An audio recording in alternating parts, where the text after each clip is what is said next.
नमस्कार दोस्तों, मैं धनराज लवंशी, ग्राम आसलपुर, तहसील छिपापुर, जिला बारां, राजस्थान का रहने वाला हूं। मैंने क्लास 10 तक अपने गांव के पास में सारथल कस्बा है वहां से करी है, और उसके बाद में 11th क्लास 12th क्लास मैंने पास में तहसील है झालावाड़ डिस्ट्रिक्ट में, वहां से मैंने 12th तक पढ़ाई करी।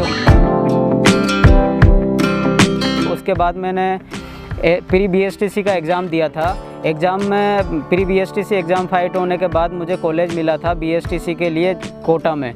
चिल्ड्रन TT कॉलेज से मैंने BSTC 2.5 साल 3 साल की कंप्लीट करी। उसके बाद में उसी के साथ में मैंने RPSC LDC की तैयारी करी थी, और RPSC LDC की तैयारी करने के बाद उसका एग्ज़ाम दिया। एग्ज़ाम के रिज़ल्ट में थोड़ा टाइम लगा। उसी के साथ में मैंने अपने 3rd ग्रेड टीचर की प्रिपरेशन करी, उसकी कोचिंग करी, उसका एग्ज़ाम दिया। उसमें सिलेक्शन नहीं हो पाया। RPSC LDC का रिज़ल्ट आया, उसमें मेरा सिलेक्शन हो गया था।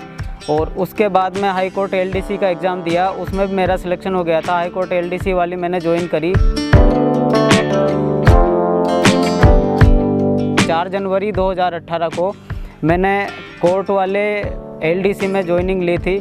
उसके साथ ही मैंने टीचर का वापस एग्ज़ाम दिया था, जिसमें मेरा सिलेक्शन हुआ।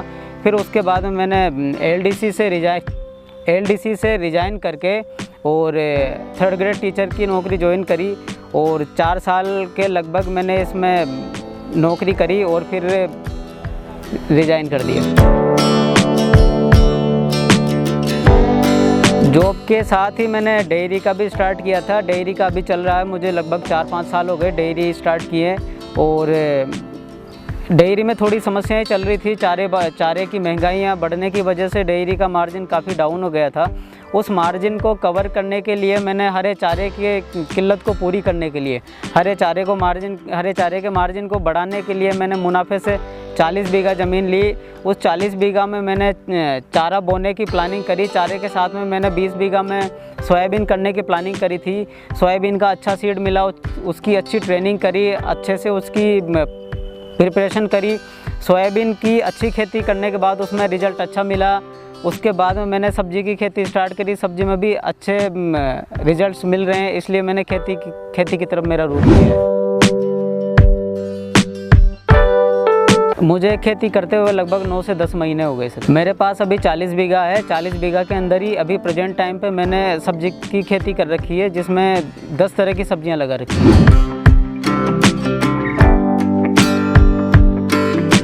इसमें सर मैंने मिर्ची है, टमाटर है, बैंगन, भिंडी, करेला, गिलकी, लौकी, खरबूजा, तरबूज और गेंदा फूल, इस तरह की 10 तरह की सब्जियां मैंने इसमें उगा रखी है।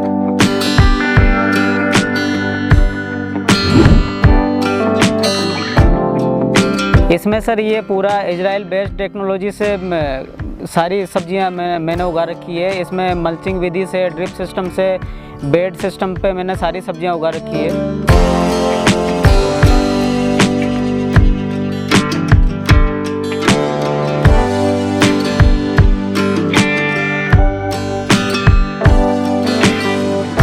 इसमें सर मेजर तरीके से जो समस्याएं अगर इसमें देखते हैं तो सबसे बड़ी समस्या इसमें लेबर की आती है। उसके बाद में मैनेजमेंट की समस्याएं आती है।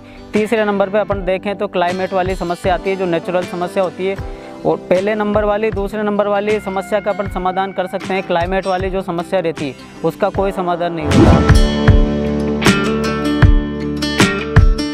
बीमारियों का देखो सर ऐसा है, बीमारियों का अगर अपना शेड्यूल अच्छा है, स्प्रे का, फर्टिगेशन का अगर शेड्यूल अच्छा है, मैनेजमेंट अच्छा है, तो किसी तरह की कोई बीमारी अपने फसल में आती नहीं है।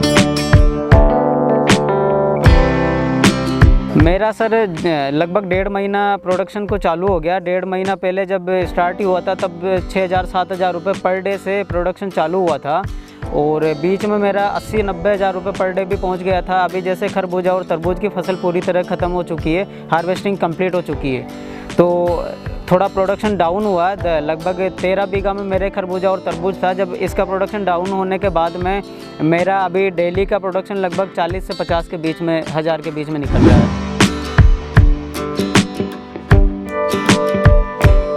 मार्केट का सर देखो, आसपास जो लोकल मंडियां हैं, डिस्ट्रिक्ट लेवल पे, तहसील लेवल पे, कस्बा लेवल पे जो भी सारी मंडियां हैं, सभी मंडियों में मैं मेरी सब्जियों को सप्लाई करता हूं। एक दिन पहले थोड़ा मार्केट का स्टडी करके कौन सी मंडी में क्या भाव रहने वाला है, कौन कौन सा माल उस मंडी में कल की तारीख में आने वाला है, थोड़ा पहले की प्रिपरेशन करके दूसरे दिन जिस मंडी में जिस फसल का जिस सब्ज़ी का भाव रहने वाला है, उस सब्ज़ी को मैं डिवाइड करके अलग अलग मंडियों में सप्लाई करता हूँ।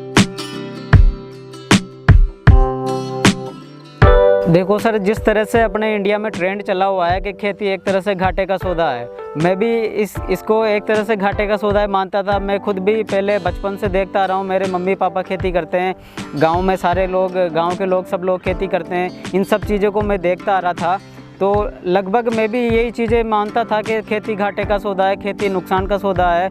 पर जब से मैंने स्टार्ट किया है, ये घाटे का सौदा नहीं, ये एक तरह से एक खजाना है। अगर इसको सही तरीके से एक इंडस्ट्री मान के, पूरा मैनेजमेंट करके, पूरी प्लानिंग करके, पूरा एक तरह से प्रोजेक्ट तैयार करके इसको करते हैं, तो इस बहुत सारे बड़े बड़े धंधों के बराबर इसकी बराबरी कर सकते हैं। इससे अपन लाखों रुपए कमा सकते हैं, करोड़ों रुपए कमा सकते हैं, कितनी नौकरियों के बराबर इससे अपन अर्निंग कर सकते हैं।